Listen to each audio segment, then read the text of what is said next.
chat. And we like hearing from Luigi so much that we're about to again. He is presenting the next session, which is the overview of Clowder for developers. So without further ado, we'll jump right into that. Hello, and welcome to the Clowder overview for developers and administrators. In this session, we will take a look at a high-level introduction to the Clowder architecture, things to keep in mind when modifying Clowder or maintaining a Clowder instance, and how to set up the development environment for you to contribute to Clowder and modify Clowder.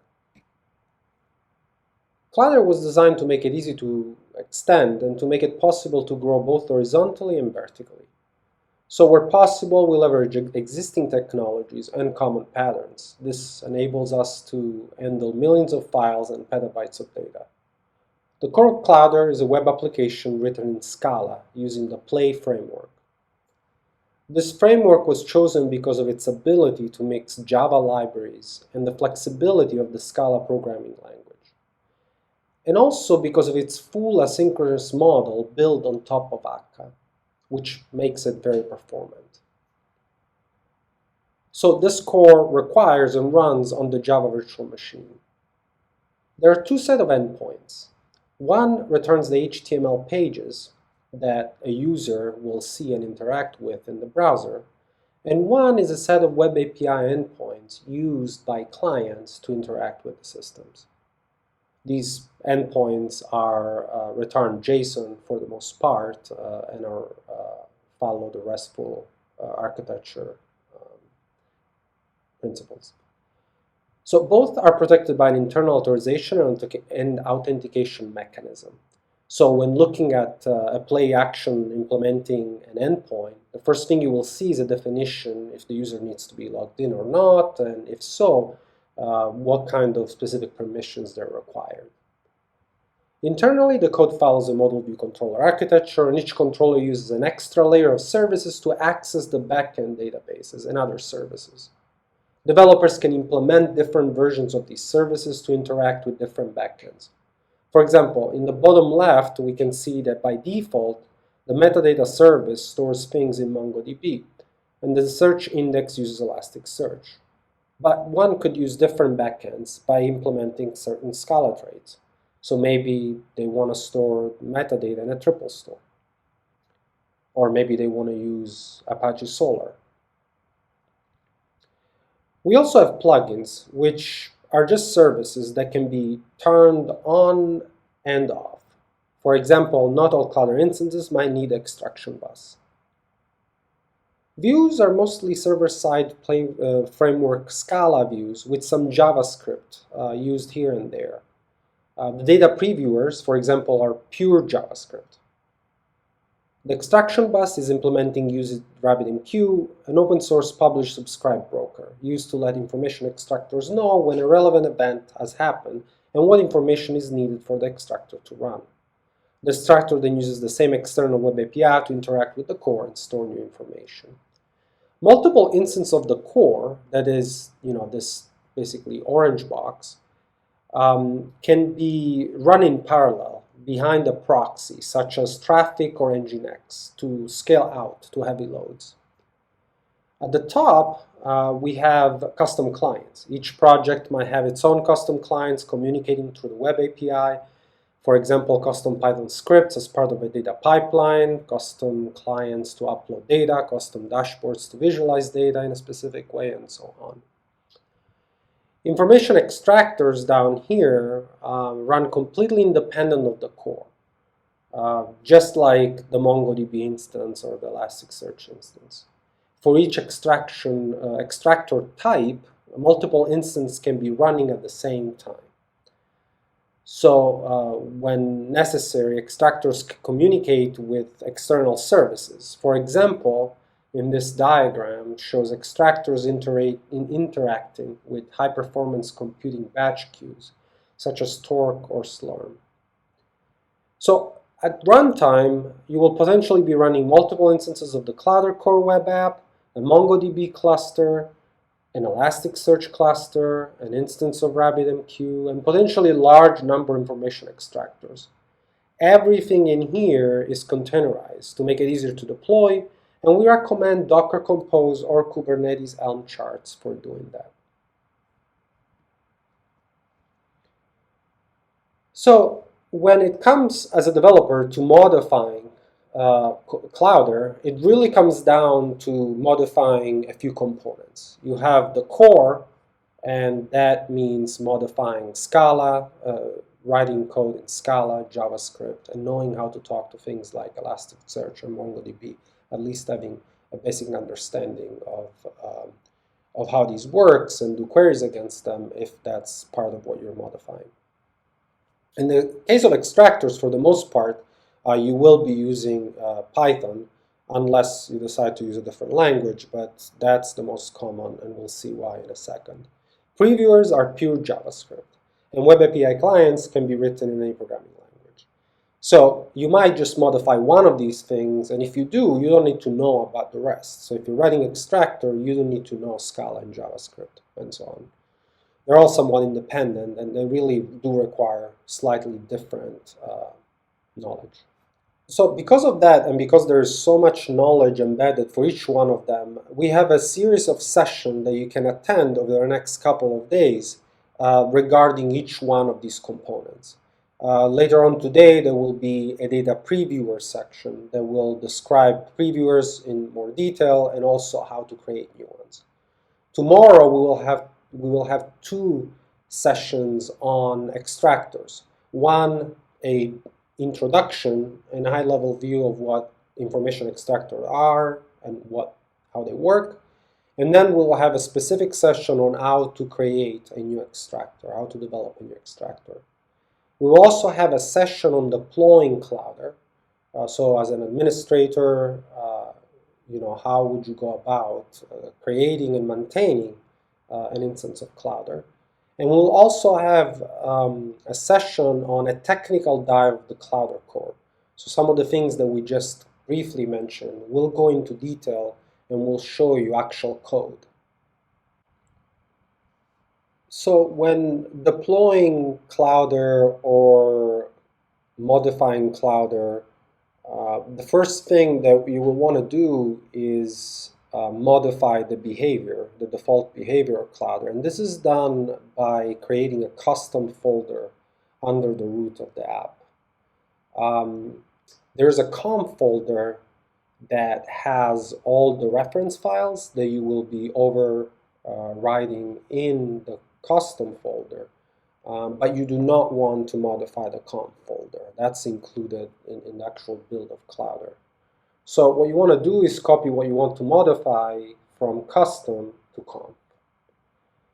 Now, there's one exception that might be confusing, and that is the application.conf, which includes most of the core configuration flags for Clowder, is overwritten by the custom.conf.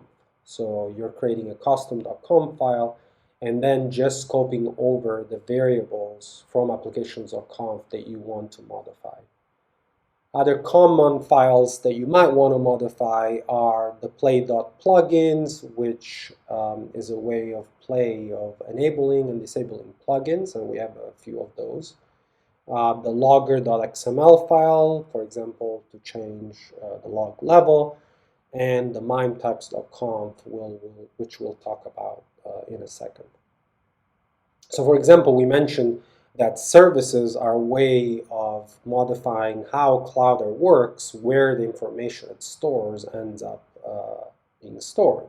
And so developers can create new implementations of these services. For example, in the case of the file bytes API, that is the service, the service that allows you to store bytes in the backend. There is some default implementation, such as on the file system, in MongoDB GridFS, on AWS S3, in iRods, and you could write your own. And so the way you would switch between one or the other would be by setting a variable in custom.conf that is, for example, in this case, service byte storage, which you would set to, for example, the S3 byte storage service, and then you have to restart Clowder. And you can see all these defaults in that di.scala file. So what are configurations and plugins? Configuration plugins were used over time to create custom code that was only available to specific communities. So we had different requirements, and we were experimenting with different ways of doing things. And so we basically created these, one of the ways we use the configuration of the plugins is to turn on and off some of these features. This is really important because there's often a lot of confusion with Clowder instances based on the fact that we will be referring to functionality that might be or might not be enabled. So for example, by default, starting from the top right, by default, a data set can only be in one space. But there is a flag that allows you to put a data set in multiple spaces. There is a plugin that allows you to enable the ability of copying data sets from one space to another. And this is an actual copy of the data set. There are entire sets of functionality. For example, in this case, we have this NSF seed staging area for publishing data set to long-term repositories that you will not see unless that specific plugin is enabled. And down in the bottom left is the ability of taking a data set and making it public to the internet so that anyone can see it even though they might not be logged in. And furthermore, being able to say if data sets created in a space are by default private or public. And the way this works is, again, you will look at two files. One is custom.conf and the other one is play.plugins. And they're slightly different. The one on the left is the one you will probably look at the most, or you'll probably interact with the most. And there are just simple flags in there. For example, if you want to be able to add the data sets, if a data set is automatically added to the space when added to a collection within a space, then add data set to collection space is what you want to toggle. So you would set it to true. Enable public is another example. You would set that to true again in the custom.conf, not in application.conf. Play plugins are something that Play had at the time in our version of what we're using, the version that we're using, and they will go away, but they're a way of toggling plugins, enabling them, turning them on and off, and that's simply giving them a priority, that first number, and then just putting the class name, full name in there, and the hash at the beginning is just commenting it out. So the current defaults are very conservative, so we try to not turn on a lot of extra features and have the basic functionality in place, and everything else you have to turn it on. But what has happened is there is a lot of features that most people want to have turned on. And so moving forward, we are going to be modifying what the default values are and eventually potentially getting rid of them altogether and just having one way instead of having so many different options that end up fragmenting the code and just making it hard to maintain. So for example, this is a pretty typical thing that we ask people to do, or that based on feedback, we tell them how to do it. And that is, we have them set permissions to private, which means that this makes it so that none of the content is shown to somebody not logged in unless next flag is turned on, which is, can you make a data set public so that you can see it when when a user is not logged in?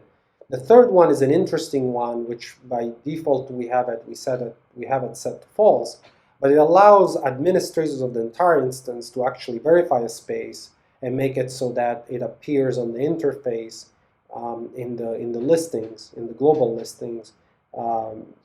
And it's used for situations where there might be too many spaces being created. It's somewhat of a specific one. But again, it's an example of what usually we end up having. Each instance have this kind of configuration. It's very rare that nowadays we don't use this configuration. And the last one is another one that creates a lot of confusion because we always forget it, which is this idea is that now that you can make data sets public, if you want anyone to be able to download them, you have to allow anonymous download. Otherwise, they still need to create an account on the system. So we mentioned MIME types, and this is another important thing is because it's related to how extractors work. So when extractors automatically fire off a file being uploaded, they can do it based on its MIME type. And one of the biggest confusions is, well, why isn't my extractor not working? Well, often enough, it might be that its MIME type is not being recognized. So the Play framework tries to be smart about recognizing the file type based on the file name or the content type HTTP header.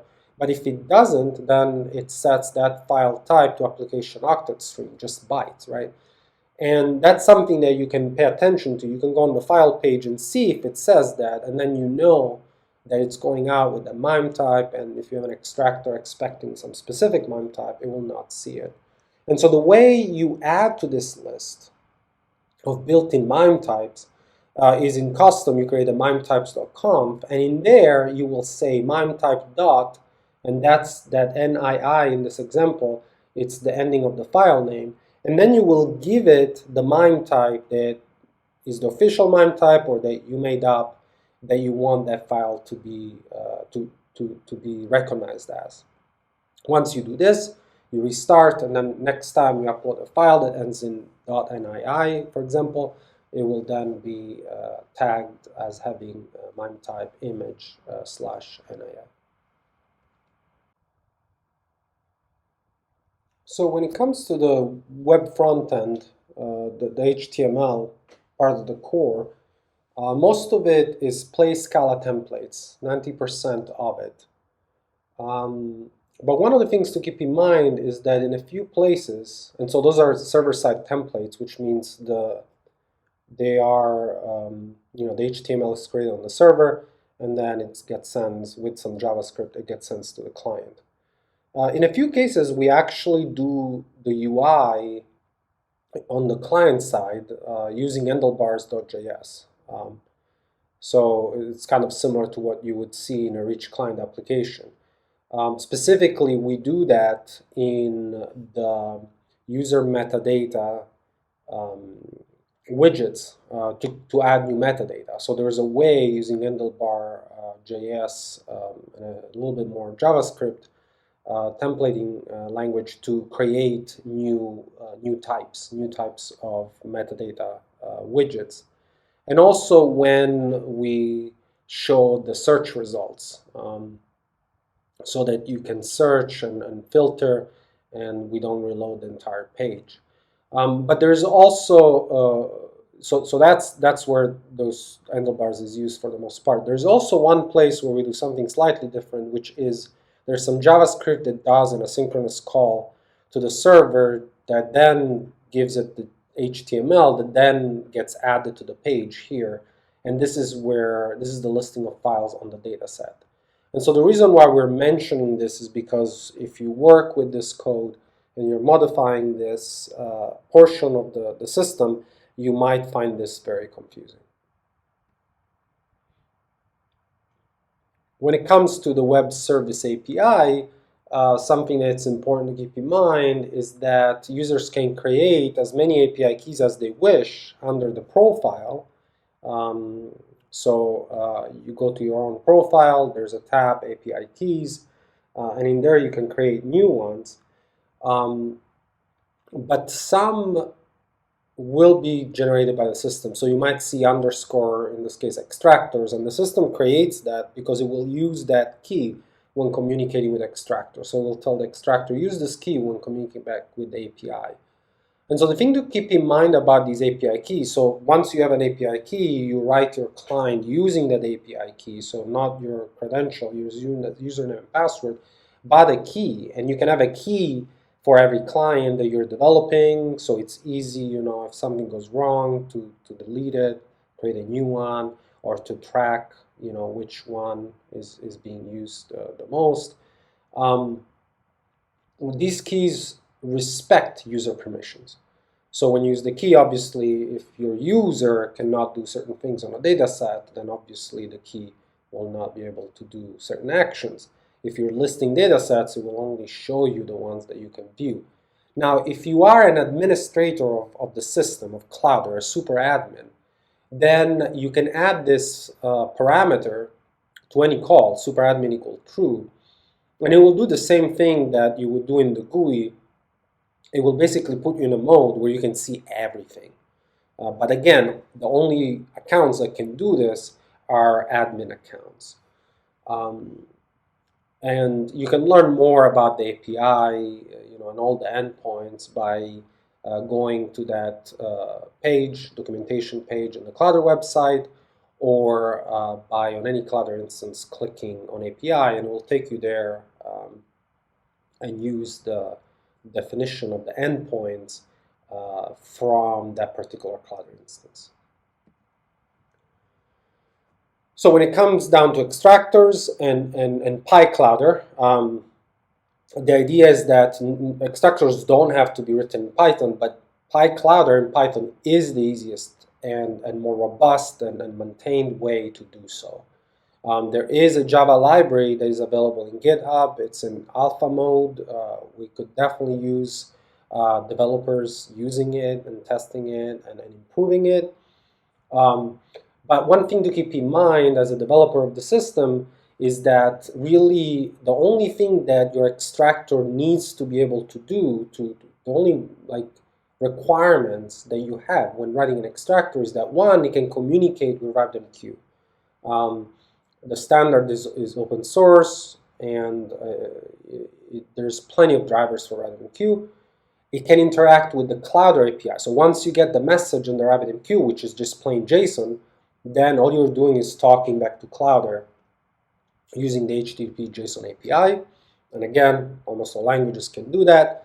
And third, it needs to follow a specific protocol. So it gets messages in a certain way. If things go wrong, it needs to put the message on a different queue. There's some complexity there. And all of that is encoded in PyClowder for the most part. And one of the things that we need to do is document it outside of it.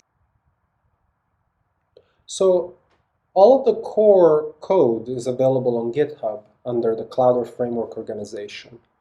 So if you have new repositories, ideally, you can share them here. If you've signed the CLA and work at UIUC, we can add you to the organization, and you can create new repositories whenever you need to. If you haven't, and you have repositories somewhere else in GitHub, please let us know, and we would love to fork them here, at least just for visibility.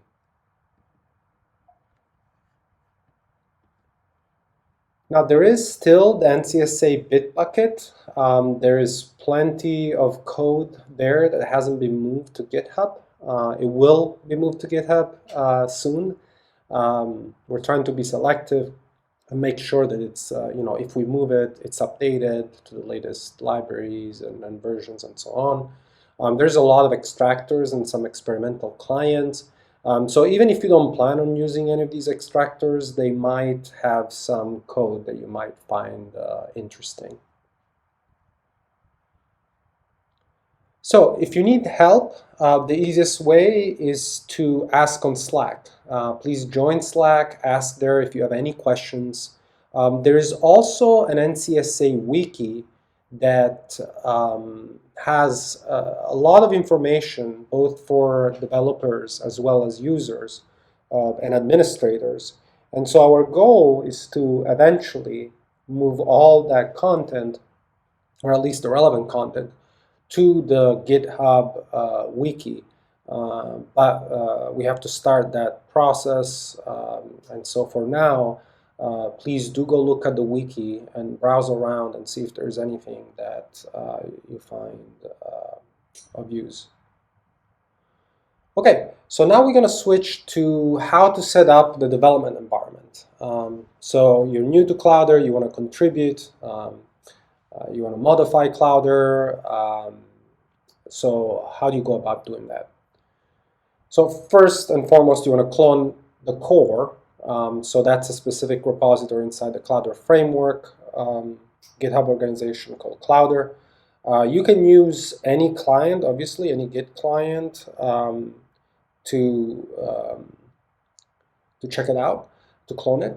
But one thing that we found out is that the GitHub desktop client has support. One of the things that it does really well is that it supports for pull requests from forks and branches. So there's a little tab there where you can see any PR in the repository that you checked out.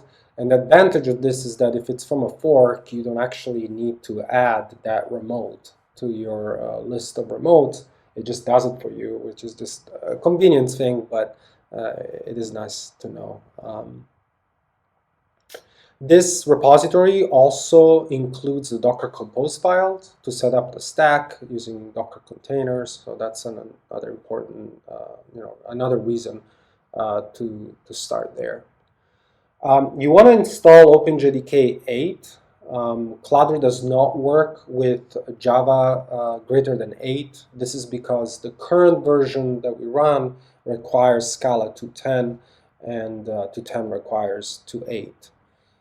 Now, there have been in recent years a lot of confusion about the licensing. Oracle has been changing a lot around licensing of Java. That link over there is something that you can take a look at because it has changed quite a bit. It might change in the future even more. But the good news is that recently they have said that they will continue to support Java 8 because a lot of people are still using Java 8. And there's different levels of support, but as you can see, the sustaining support is indefinite at this point. The extended support is until 2030, and the premier support, which I think it's only if you pay, it's until 2022. The other thing to keep in mind is that different operating systems and different people can provide. I mean, the code is still open source, so this is all about the binary version that you are going to install and use. For example, Ubuntu has its own OpenJDK version, and one that has been fairly popular recently has been Adopt OpenJDK, which again has pre-built packages for all operating systems, and it just became part of the Eclipse Foundation, which is a really good sign. So again, even though Java 8 sounds old, and keep in mind that numbers are going up fast because they're increasing them, I believe, every 6 months. It does not mean that it's not being supported. Then you want to install Docker. All Docker Desktop is available for all operating systems. That's probably the easiest way. And we highly recommend that you use Docker. Originally, we're running everything outside of Docker, and you can still do that. So you can still install MongoDB, Elasticsearch, and RabbitMQ outside of Docker. But Docker really simplifies doing that and wiring everything together. So this is the kind of workflow that we're going to kind of describe today. One thing, again, to keep in mind is that the way we're going to set this up is you're going to be running the Clowder core, the web app, on your host. So you checked out the code, and we're going to be building and debugging it outside of Docker. And then everything else, MongoDB, Elasticsearch, and RabbitMQ, these are the minimum requirements, will be within Docker. So there will be containers running this. And so it's important to understand that there is a difference. If you're running within a container, right, that if you want to have access to that service, you have to open up the ports. And when you talk about localhost within a container, you're talking about the localhost, the container itself, not the host. The other thing is for extractors, if you are just using them, running them locally to test them, you can run them, and we encourage you to run them in Docker. But if you're developing them, you can run them on the host, right, on your machine. So the core repository has several Docker Compose files. There's a Docker Compose.yaml, that's the main one. There's a Docker Compose.override, that's one that you are going to be creating if you want to override what's in the Docker Compose.yaml. That does not get checked into the Git repository automatically, so it makes your life a lot easier. And Docker already knows, as that understanding of what override means. So you don't have to give him extra configuration, to let it know that it needs to use that override. There's also a override example that you can start with, and an extractors.yaml that basically shows you how you can have extractors running in your Docker stack. So the easiest way sometimes might just be to take what's in extractors and copy it to override, or you can just pass the command line, all of them. And the session on deploying Clowder will go into much more detail about this.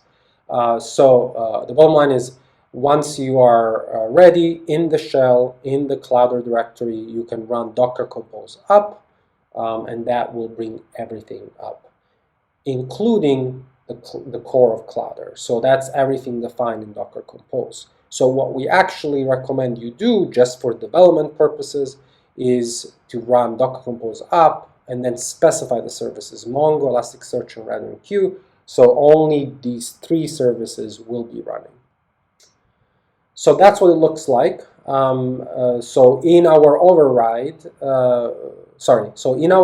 what we're going to be doing here, what we're showing here, is we're modifying 2 things. The main thing is the ports. By default, all the ports are closed to the Docker network, which is problematic if you want to debug and just, for example, from your host, look at what is in MongoDB, right, without having to go into the container, or bring up the management console for RabbitMQ, or bring up the API for Elasticsearch. And this is really helpful when you're debugging things. So we open up all these ports local for development only.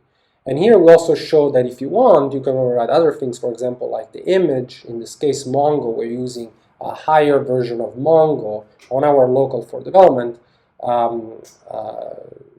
that is defined in the core Docker Compose YAML file.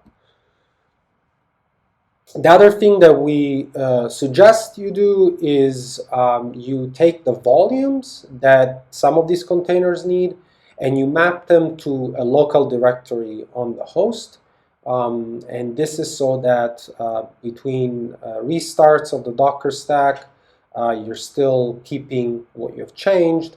So for example, the data that you're testing with, but also the second is an example of loading the custom folder, where you can customize, as we've described, Clowder if you're running Clowder inside the container. So in the case of running Clowder outside of the container, this is not required.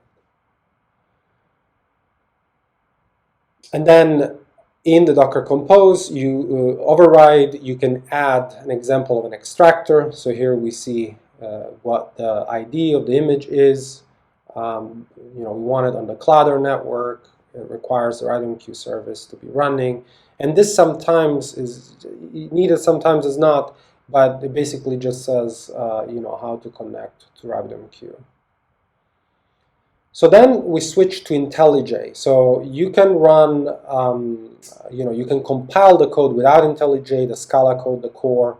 You can use other IDEs. We recommend you use IntelliJ because it has really good Scala support, and IntelliJ Community Edition is free.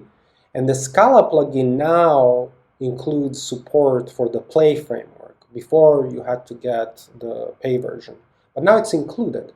So what you want to do is, we recommend you download and install IntelliJ Community Edition. Then you go into the plugins and preferences and look for the Scala plugin, and you install that. And then you say open, and you open up the Clowder repository that you have already cloned to your local inside IntelliJ. Now this is the part that is really important. because we need Java 8, and you might have other versions of Java, it's very important on your host. It's very important that if you see at the top, the first thing that pops up when you import the Clowder project is at the top the syncing and build message, which might give you an error message. So if that's the case, and even if it's not, you might want to double check. On the top right, where that cog is, you go there and you click on project structure.